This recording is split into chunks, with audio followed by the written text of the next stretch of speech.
Absolutely. I'm ready to get to mine, Shane. So I know you are. You ready to make some picks?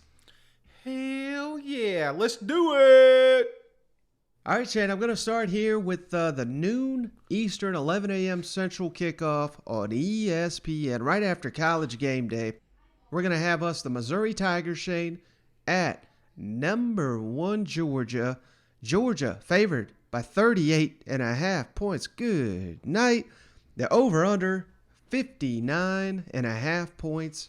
Georgia's beaten Missouri 9 out of the 10 times they faced off all time. Georgia's won 7 in a row. And last season, Shane, Georgia won 49-14. So who's winning this year, buddy?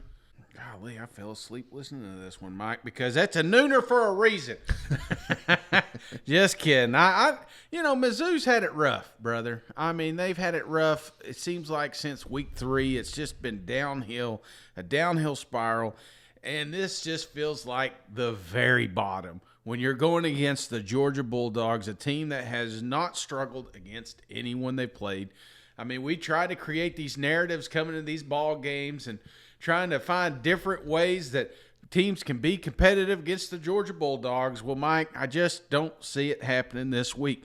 What I want to see, Mike, though, is more from Georgia. I want to see more from this offense, man. I think the Bulldogs got a clear path to national championship. I truly do. I think this is the team.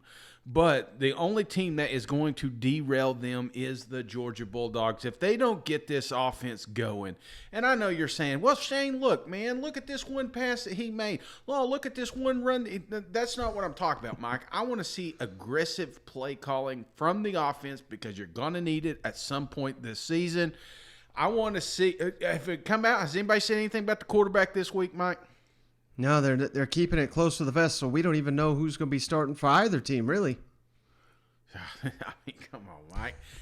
You got to. This is the week you bring them back into the fold. This is the week that we start seeing that offense that was clicking last year because, again, if you don't, you keep pushing this, you keep kicking the can, the next thing you know, you're going to get caught with your pants down. So I don't want to see that happen. I think Kirby Smart says, not this year, my friend. I think they come out. I think they kick ass. Give me Georgia Bulldogs 49. Give me the points. Missouri 6. Oh, man. Yeah, they're going to get 2 field goals. 6 points for the Missouri Tigers. That's it, man. That's all they're going to get. Georgia's going to steamroll them. Now I'm telling you, if they come out with that same bullshit, just run the ball and win the game, then yeah, I like Mizzou with the points. But I don't think so, Mike. I think he looks at that SEC championship a few years back. I mean, that was another opportunity he had. Mm-hmm. Think about the college football playoffs. There's mistakes that Kirby has made in the past. I think he learns from that this week. I understand you don't want to put a hurt quarterback out there, but I don't think he's hurt anymore, Mike. I think it's time to get him loosened up, maybe get him out at half, but get him some playing time, man. Get him some air time, and that's what I want to see from the Georgia Bulldogs because they do got weapons on offense. They just haven't shown them to us. Mm-hmm. Yeah, you make a lot of good points, Shane, but the one thing I didn't hear from you there, Missouri's bad defense, man, against this Bulldogs rushing attack. I mean, I don't really think it matters if it's Stetson Bennett or JT Daniels. I understand everything you just said, and considering that everybody and their mother can run on the Missouri Tigers, this would seem to be the perfect game to get JT Daniels in there, and because certainly you're not going to need him to win you the ball game, but maybe just make 5 to 10 passes in this one. So, yeah, and on the flip side, Missouri, we don't even know who's going to start for them. Connor Bazelak banged up. It sounds like that may be a significant injury, but hell, for all I know, he's playing tomorrow. You know what I mean? So I think it's going to be Tyler Macon, though, which it certainly is not going to help Missouri's chances. I think the only shot they've got, and again, I'm not saying this is going to happen, Shane, but it kind of bothers me that I guess it makes sense in one regard, but still, if you're the most outstanding player, you should be recognized as such, even if the team around you isn't any good.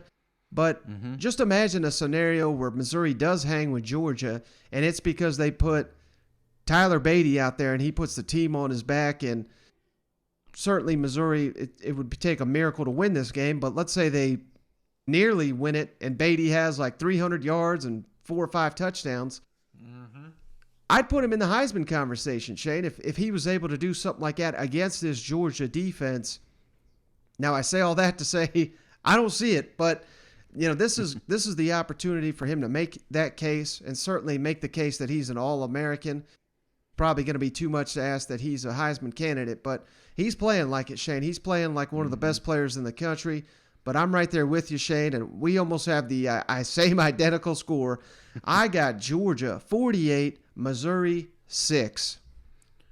Yeah, the Heisman. I'm telling you, the Heisman Trophy is probably the dumbest trophy in the world, Mike. I'm just not a fan of what it's become. It's almost like a popularity contest. It's a prom king. That's all this thing is anymore.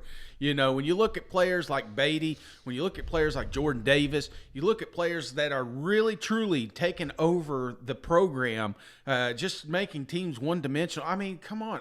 That's what a true MVP is, but unfortunately, it's not the 50s anymore, Mike, so now we got to go with whoever's the prettiest one, And unfortunately, they're not on either one of these teams. Yeah.